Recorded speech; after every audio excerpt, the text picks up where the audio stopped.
Hello, good afternoon, everyone. So we have amongst us uh, uh, Falguni Desai and Dr. Amit Nagpal with their new book that is She Rose Amongst Us.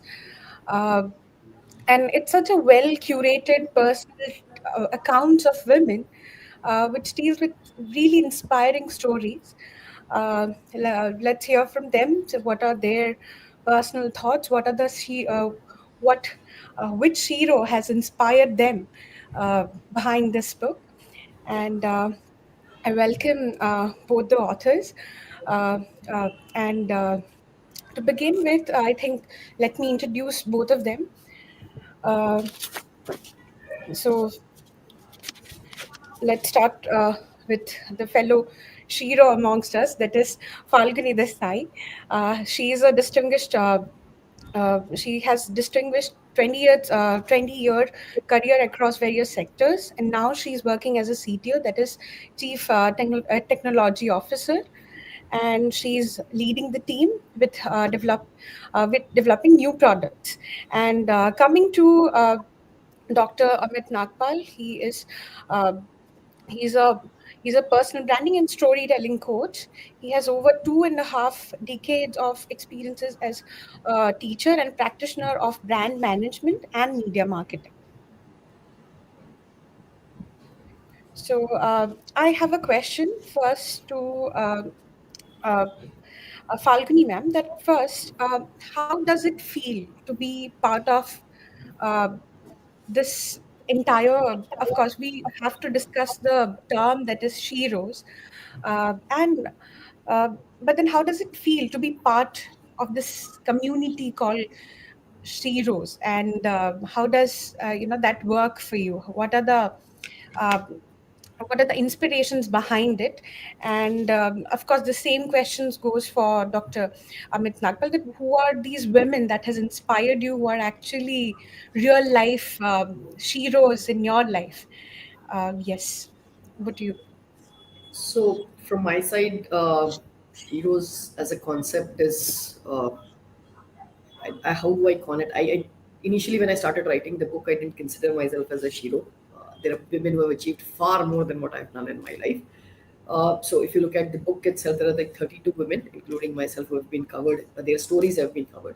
We didn't want a very long story because it's an era of TikToks and reels and shorts. So we said, okay, like let's give a short story to them, which kind of aspires them, not inspires them, aspires them to what can be achieved in their lives. So we were very clear that we wanted to give a clear message in terms of a short story. If a woman who has come up from a middle class or an upper middle class background and right now at a peak of her career or maybe still achieving greater successes. We have seen women in this book who are like more than 60 years of age and still as independent directors running their own startups. So it was like various women in various walks of life. So that is where this book got curated from that perspective. I have achieved very less as compared to what they have done. I've just started. I think sometimes I think I've just started. Technology as a field has a vast things to do. I've just done very basics. I'm just yet to achieve what I want to do. But yeah, this is my. I would say this is my stepping stone, and that is where I come from.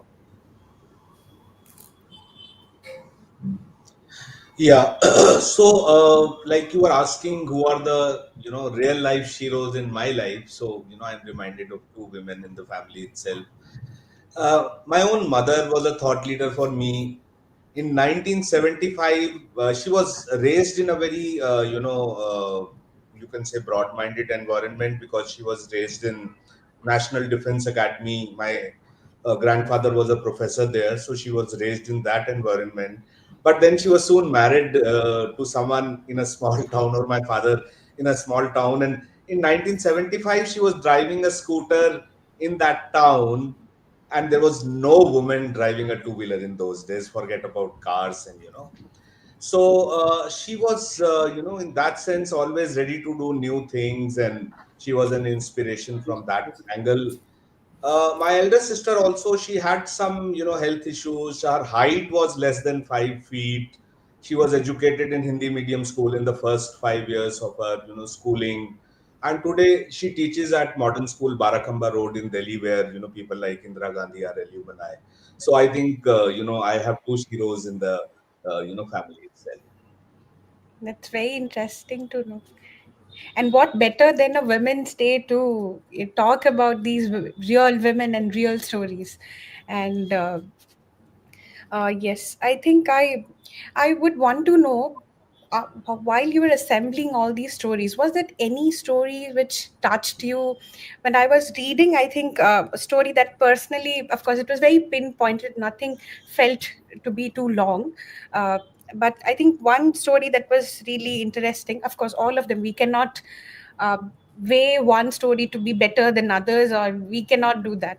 But I think one, if I don't know if I'm uh, pronouncing the name right. It is Simantini Court story. It was really interesting. She went through a personal loss, and that also that stuck to me. Was there any story that it kind of touched you a little more than others? Of course, we cannot weigh them, but was it one or more stories which you thought, or it's still there within you? Uh, So for me, there were a couple of stories which kind of stuck with me. One of them was Ananda Ranade.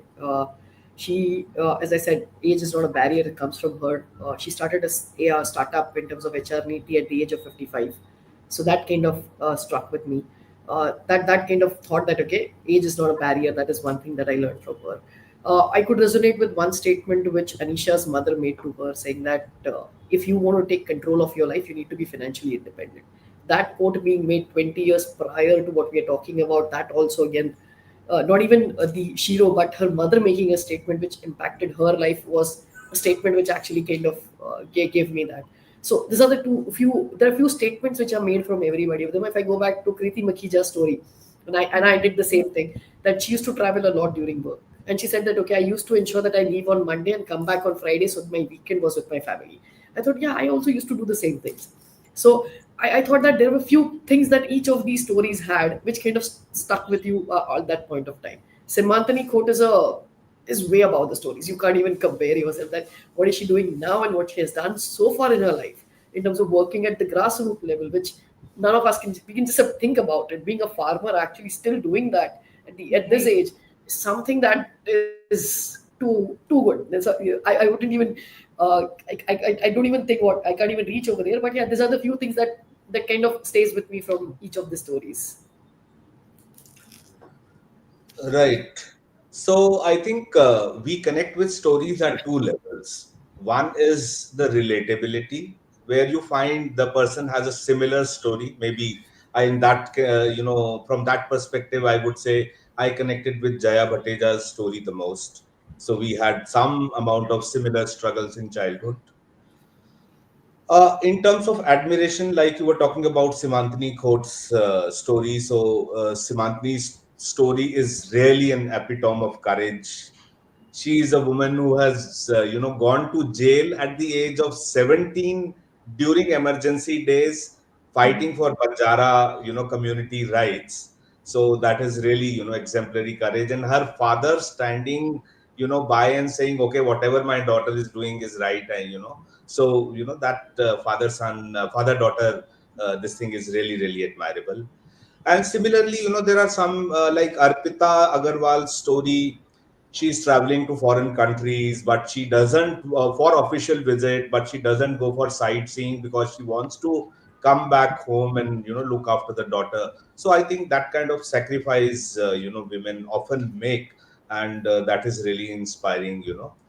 I think there is some element of inspiration in so many stories. Kriti Makhija's story is a great example of win-win, because she tells her mother-in-law, "Okay, I need your help to, upbringing of my son, and then I can do my job without a guilt."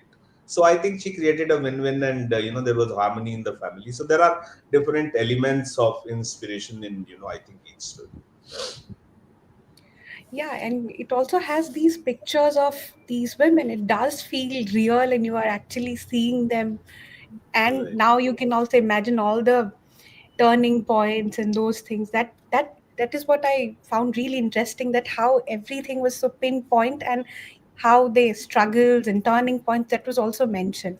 I would also want to know the curation process. How did you assemble these things? The technical part of assembling these stories, and finally, and to think about how do you think that how do you manage to write this or not, how do you have to make it so of course these accounts are really crisp, we only know the important parts, bits of it. So how did you manage to take to think that okay, this is the part that we'll keep and this is the part has to be removed or not to be there? So how does that process go, the curation and this making it a little pinpoint? So the curation was almost a year-long journey. I think we started almost a year back. We That is between me and Amit, Dr. Amit. We decided that okay, we want to kind of create this concept of writing stories about women who have somebody whom we could relate to, and that's how the concept began. We reached out to around 780 plus women across in India with different walks of life. Uh, Most of them, some of them replied back, some of them were busy, but overall we were able to narrow down to this 31 women whom we could work with in terms of creating the stories. So the process started by first introducing ourselves, that this is the concept of the book, this is where we are coming from. So we started sending out either on LinkedIn requests, or some of them who were known to Amit Nagpal, we actually called them up and explained them the concept. So we got them on a video call, explained this is where we are coming from, why is that we are writing this book, and we would start by sending them a questionnaire saying that okay, this is what we want to cover: your childhood days, what did happen in your youth age, how was your career looking like, what were your struggles, what is that you believe in your life, and then what is the next plan of action. So this is an overall structure. Most of the people we took an online interview. Some of them were taken by Amit ji and some of them by me, because it was like everything cannot be done by one person, obviously. So some of the interviews used to be like almost like 1.5 hours, and plus the research work against each of these women used to be there. Now, after that, after all this content is created, okay, we wanted to keep it crisp, and hence there are very specific points or turning points that have been covered in the chapter against each of these women. Now, incidentally, picture was not supposed to be a part of the book. So we were, because when we reached out to the publishers, they said if you want to cover it, then it will be a different type of a paper. It comes in like glossy paper, and it will not be, and the cost will go exorbitantly higher as compared to what you've got. So then I went back and I was searching for it, and I saw one of the books having a black and white picture on the same thing. I said, okay, this looks to be a thing, because when you read something, you want to relate to the pictures. When you look at the pictures, it becomes like it is always said that a picture is equivalent to 1,000 words. So I said, okay, we talk about women, let's put the pictures as well. So when they look at the picture, they say, okay, I relating this story, this is the person. And I also wanted to put a one-liner inspirational quote at the bottom of it. So what is that has inspired, or what is that she keeps on resonating herself, or what is that she wants to tell us? So that was the thing that I wanted to start the chapter with. Her picture with a one-liner quote, and on the right side it will be the heading. That is what we want to call that women, and then the story continues. So I think that is what we wanted to create, and I think the picture was a very important element. It took us some time to fine tune this, because glossy paper not working and those things, but I think it has come out well. That's the way we've done this entire book so far. Right. So I think maybe I would say we were fortunate that we got 31 stories with different dimensions. One of our intentions was to bring out different types of struggles.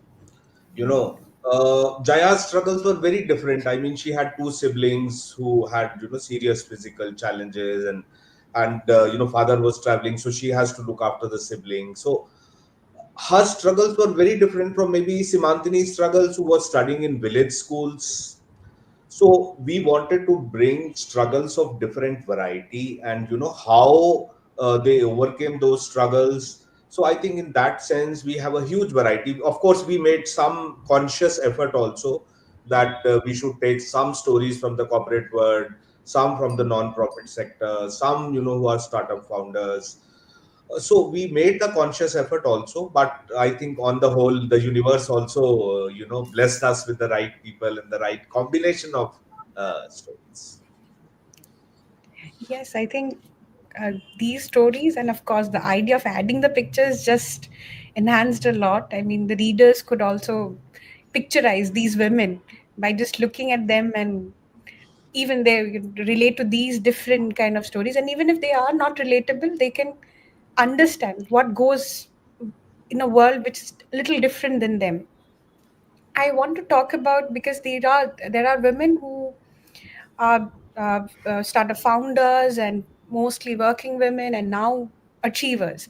So how does this work life balance, even it's a generalized question, but then work life balance for women is little tougher in a male dominated environment. So I wanted some discussion on that. So if you could please have some opinions on that.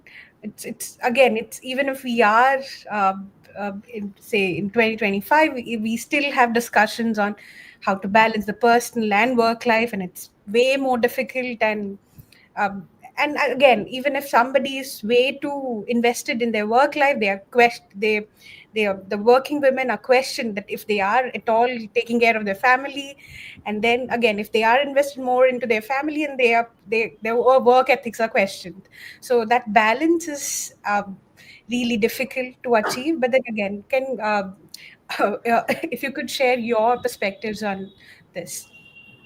So people have been asking me work-life balance, work-life balance. I say work-life balance has to be driven not by the organization but by your own self. I believe in that. So the stress is never created by the company; it is taken by you. Because even if you leave the company will still sustain itself. So I always say that the work-life balance as such has to be created by you as compared to the organization.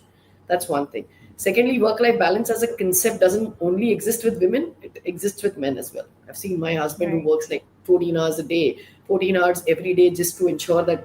So everybody has their amount of stress and their amount of work-life balance issues. For us, because we have been born and brought up as women, saying that you need to take care of the family, you need to cook, you need to take care of your kids, you need to take care of your in-laws, and then you need to go to the office, is where we are supposed to be multitasking. We're supposed to be planners, we're supposed to be multitaskers, we're supposed to be perfect in everything that we do, and we're not supposed to make mistakes. Now, those are the perceptions with which we have been either seen around things or we've been born and brought up with that, Condition. conditioned. So when we see our mothers, oh, she has been working, she has been doing the household chores, she has been taking everything. While my father, okay, was kind of helping, but he was like, okay, it's your work. My work is to earn money. So we had very clear responsibilities from ages. One person is supposed to earn money, the other person is supposed to kind of do yeah, take care of the house. Financial evolution happened, and then we looked at it that a single person earning in the family cannot run in on its own. That's where the entire era of women working started happening. But at the same time, the male ego also started playing a part, saying that, okay, how can she was taking care of the house? Why is she coming back into the industry? Is she going to question me? She's supposed to listen to me. These are conditionings which have happened for years now.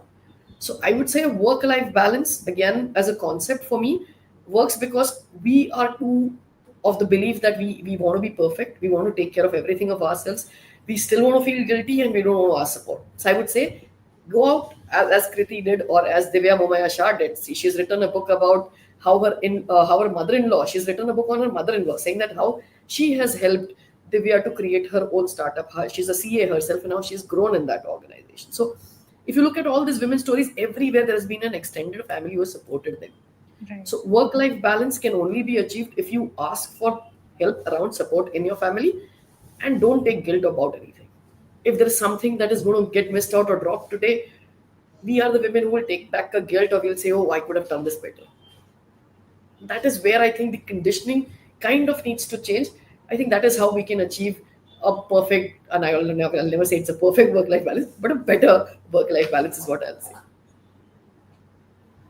Yeah, so I am reminded of one story, one video from Indra Nooyi, and that is actually a perfect example of work-life balance. So she says that work-life balance is a myth.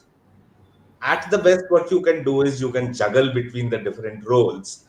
And she talks about this interesting, funny incident where she was supposed to take home cooked, home baked cookies to her daughter's school.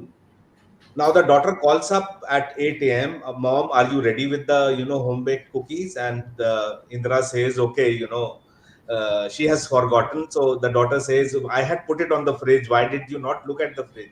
And Indra says, I was too busy to even look at the fridge.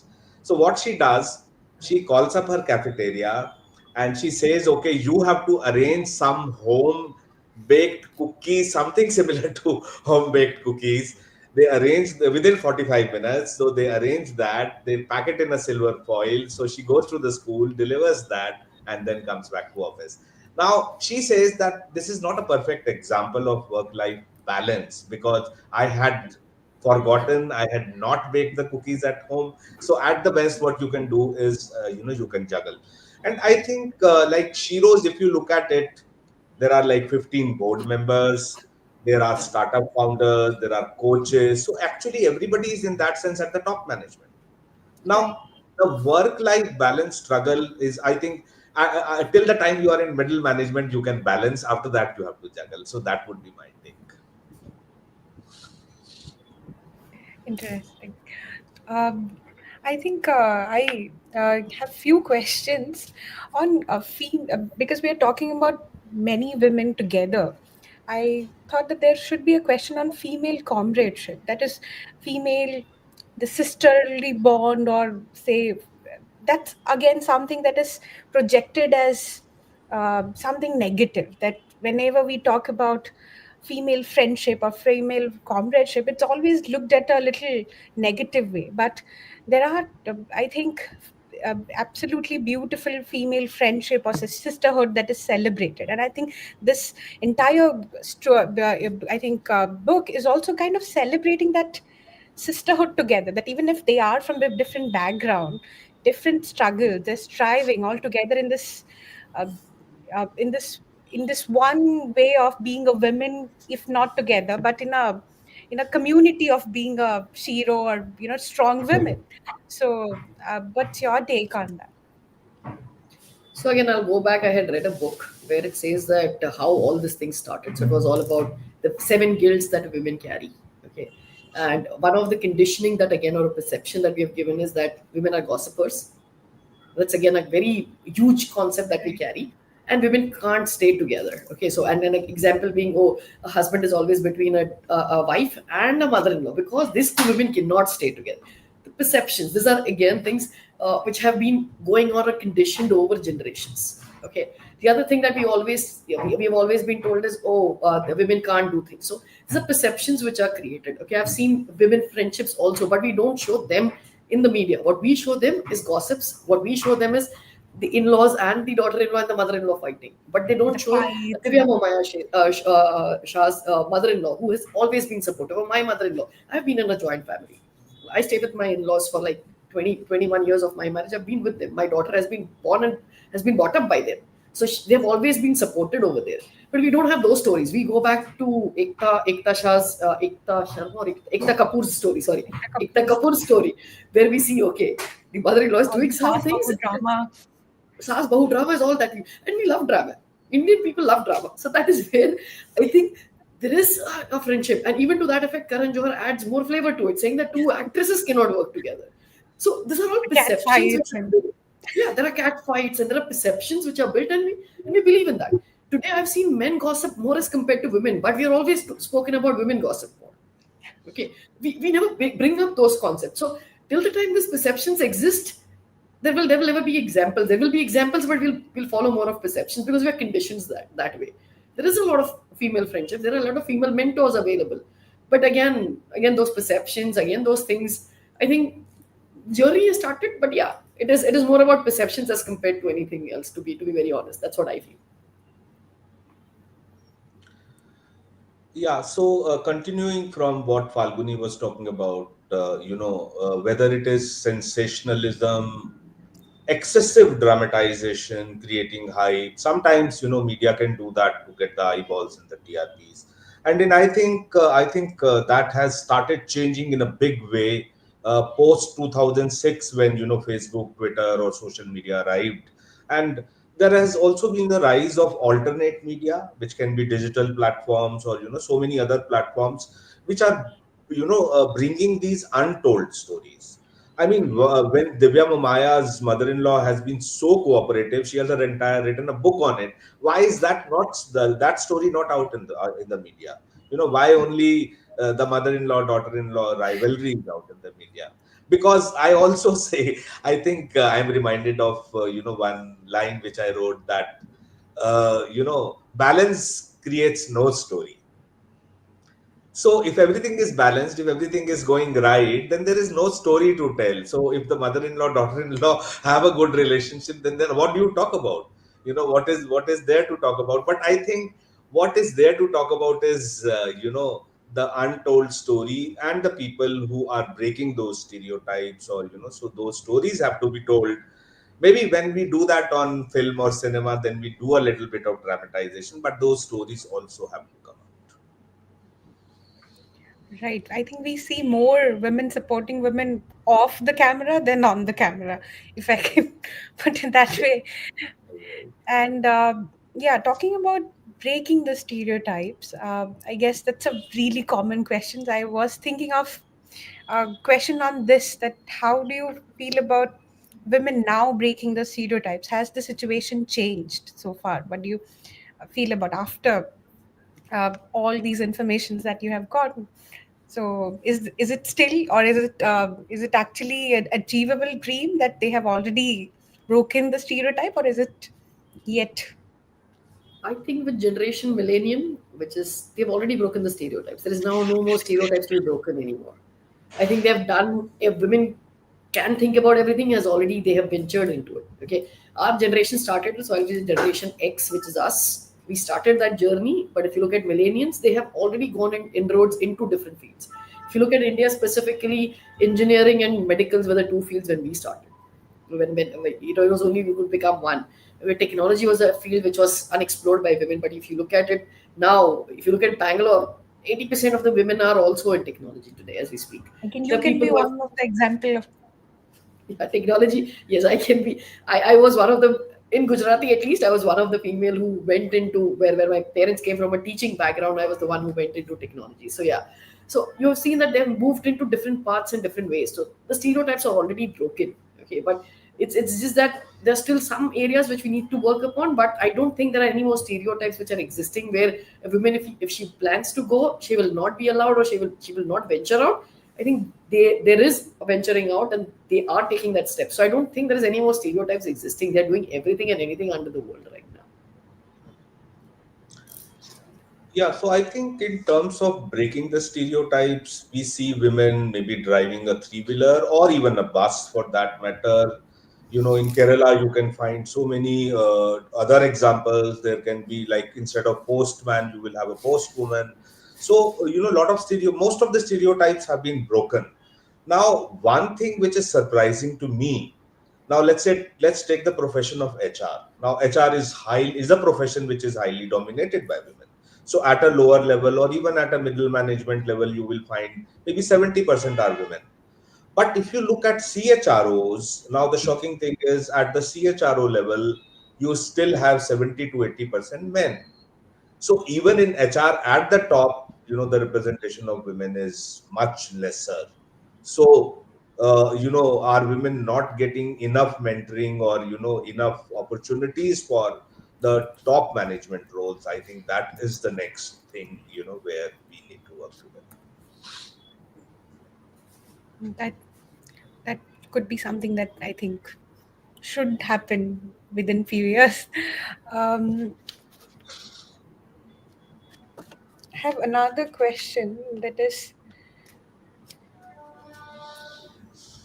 why exactly this way of curating the stories? Why interviews? Why this medium of telling these stories? What inspired you? And of course, why exactly a book which has these assembled stories? Uh, I think if you have any, I think, what's your take? Why exactly this medium of a book, where it has all these stories of women, of course, inspiring women? What actually is the thought behind this medium, particularly the book? It could have been anything else, but why this? Yeah, so books, I have been a voracious reader. I read almost like 40 to 50 books a year, and that's my attachment to books. And I feel that is the and when you touch or feel anything, that is a better impact. That's a sense of thing that you have touched and you've read it. So I think that was the other thing that I felt. And thirdly, in the era, we didn't want to have big stories, as I said, because we want to have small stories. But I felt that still books have a connect, and books give a different connect to us as human beings as compared to any other medium. So while digital medium in terms of Instagrams and TikToks and YouTubes and shorts of the world, podcast also does exist today. But I think I still feel that book is has been there for us in generation or centuries of our lives, and that still has a different impact on us. While the other mediums are still picking up, but book still continues to be a touching point for us, and it gives you the feel kind of a thing. It's not something that you scroll and you can forget. You can still go back. You can still look at it. I think, and that is where you sometimes kind of keep books which are like years old. You won't keep articles, but you will always have books which are, you can pull it out and say, "Oh, I remember this. Can I pull out this book?" And there's a reference written around it. So I think book was the first step. There are multiple avenues in terms of putting out the same stories, but I would say I think I still like the books. So I would like to add a couple of more points. One is, of course, I would say the book or maybe the script is the foundation. You know, once you have the written script, then you can convert that script into a podcast, into a video, into any other format, into visual storytelling. Now, once in fact, we are working on creating some more multimedia content like podcast based on the book, so that process has started. Then other thing, if you look at it, supposing let's say we had interviewed these 31 women on a YouTube channel. Now, can you gift that to someone? Like you can gift a book, you cannot gift a YouTube channel link. So book also has certain advantages. A book can be launched at a certain platform, which we did at a Mentor My Board platform. You can't launch a YouTube channel on that kind of a platform. So book also gives you a lot of such advantages.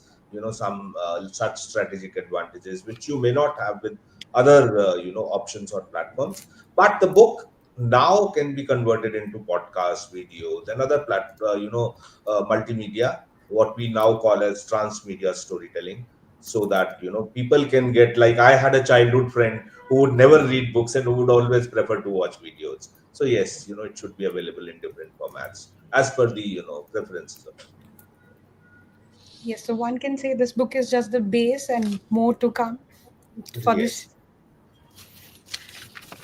Yes. Um, and one question particularly for Dr. Amit Nagpal, but then again, it's open to both. That is, how can men be better allies to these women striving for success? And what advice would you want to give to men who, who want to support women? Yeah, so in some areas, I would say men are already some of the strongest allies. For example, if you take, a father. So I think so many sheroes have spoken about, in the maybe television interviews or in the stories, that they got tremendous support from their fathers. So that's already happening. But what men can do as mentors in the corporate sector, they can maybe mentor more women. That is one area which can be looked at. Husbands, of course, can be a little more supportive in terms of cooking in the kitchen, or because if the wife is working full time, then you have to support in other activities in of the household or the kitchen and all. So that is one area where we can make more progress and bring more gender equality. Besides that, of course, I think as brothers, as friends, we are supportive to women, but still more work needs to be done in terms of corporate mentorship, and similarly in terms of mentoring more women as startup founders. I think I see, for example, I see organizations where now this is interesting that women are mentoring other women as startup founders, but I think men should also come forward and mentor.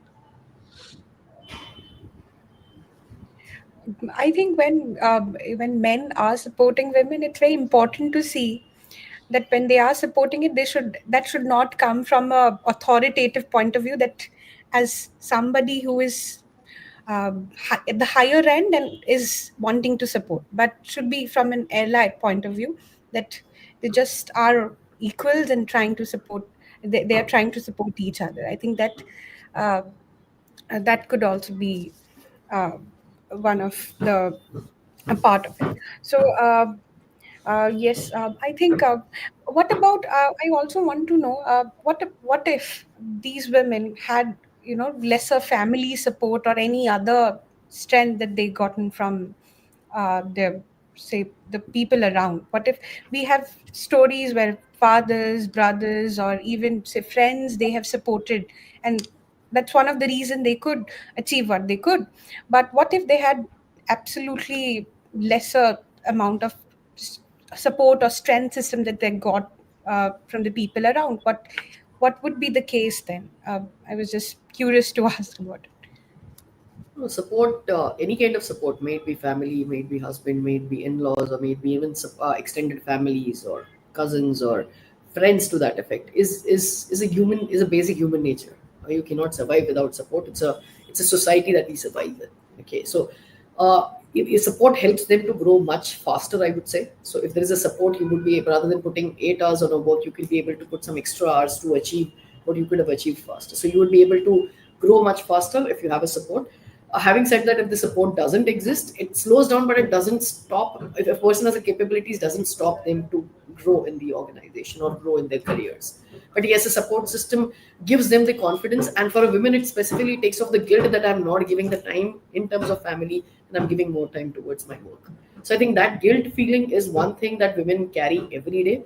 Oh, I should have spent that 8 hours with my daughter, or picked her up from school, dropped her to school, or she has an important event going on, and I couldn't do that. So that kind of a guilt feeling goes off, and that guilt actually kills you, and that hits you over a period of time. So when you kind of almost settled, or the kid is settled, is when you start thinking, oh, I could have done this better. So I think guilt is one thing that gets taken off if you have a good support system, and that helps you in a very long run. I think that is what should be there. But if not there, I agree. It becomes a bit difficult, but it doesn't stop you from growing in your careers.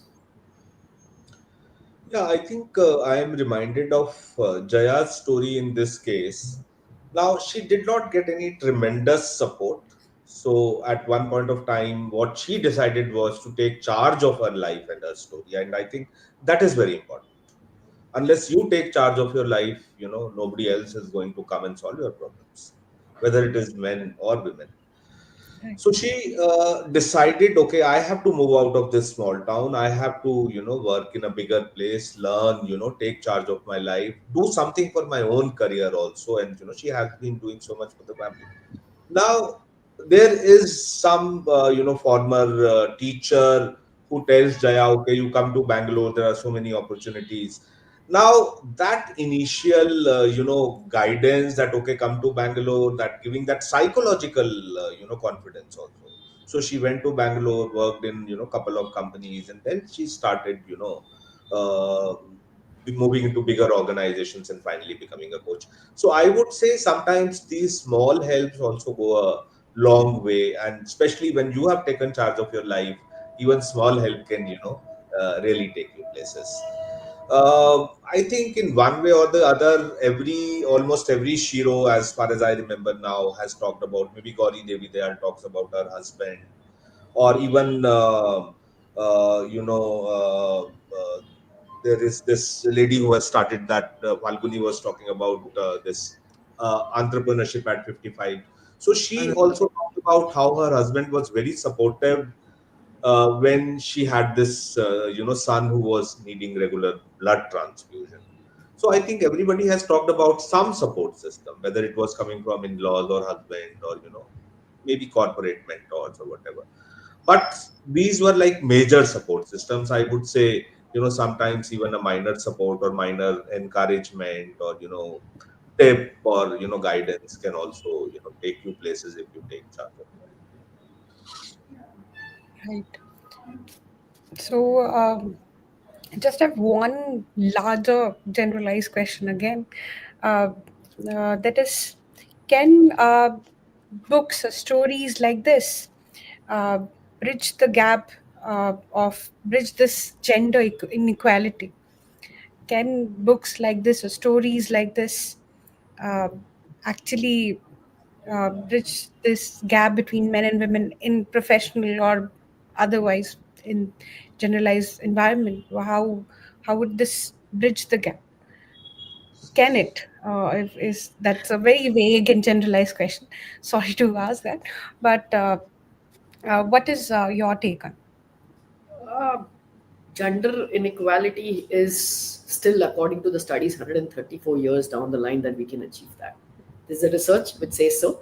I don't know how much true is it, but it says so. It's going to take 134 more years to have gender equality, because you've been conditioned in the way over generations. Over years, we have been conditioned that way.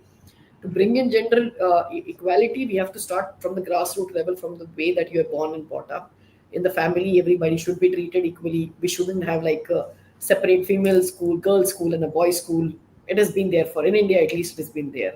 Co-ed schools were considered as a big thing. Oh, it's one step that you're going to a co-ed school. So yeah, from there to getting into buses, and where you have reserved seats for women and reserved seats in corporates and in politics, I think that reservation itself makes you feel different from what the others are. I would say that's the moment you call about reservation, that means you're different. You were not being done this ways, and hence there is a reservation. Yes, there is a long way to go, but reservation as a word doesn't sit with me properly. But yeah, to push that agenda ahead, yeah, the reservation does help.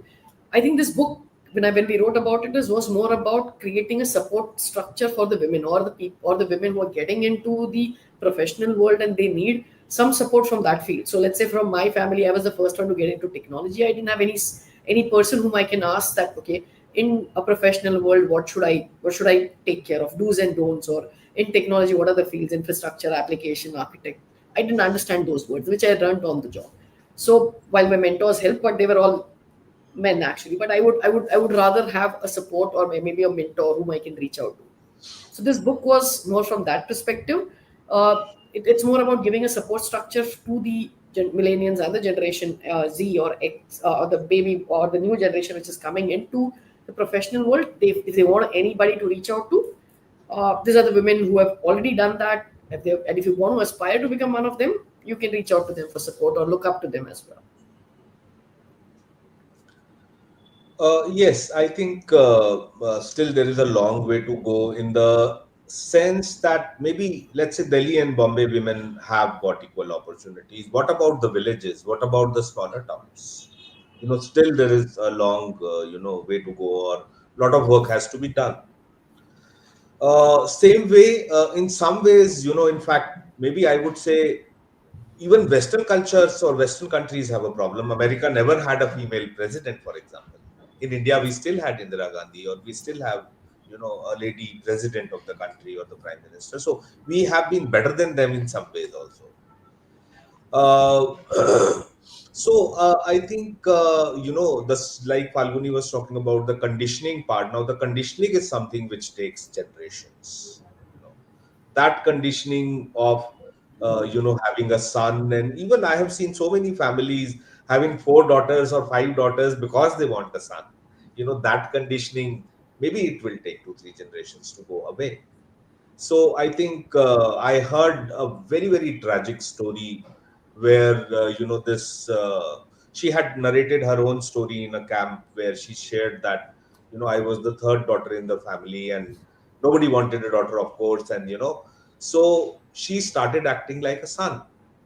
And she said, now, like, I'm 19-year-old, and recently I have been told by the doctors that because you have been acting like a son for such a long time, you have developed male hormones which need to be surgically removed. Now, that is the kind of damage, certain kind of negative thinking, or, which can do to you. So I think, still we have a long way to go. All right. I think it's already. It did not feel like it's past 45 minutes almost. It was so engaging, and let's see if we have any comments from the live section. Otherwise, we can just wind it up.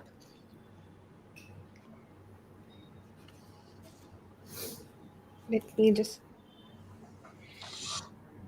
those who are watching, if you have any comments to ask, please go ahead. Let me.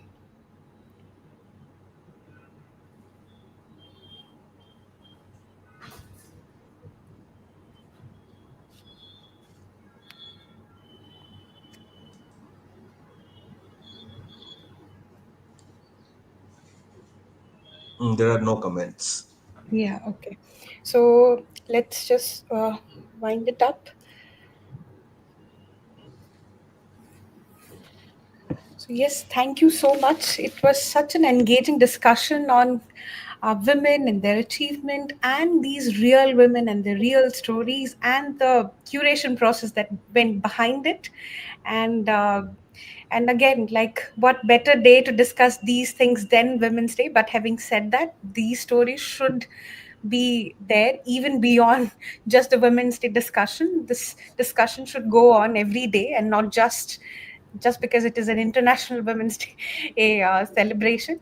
I think these women, the all these stories should be celebrated and should inspire more people. I hope all the listeners, they should read it and get inspired. And for men who are listening, I hope they also provide enough support to the women as allies rather than just authoritative bodies. And thank you so much, uh, Falguni Desai and Dr. Amit Nagpal, for joining us. And just an information that is the KLM main event is from 21st uh, 21st to 23rd March, and 23rd they have an Indian Ocean concert in Bhubaneswar. So I invite both of you and also the listeners who are listening to the conversation. Thank you so much. It was very interesting, and did not feel like 45 minutes at all. Thank you so much. Thank you.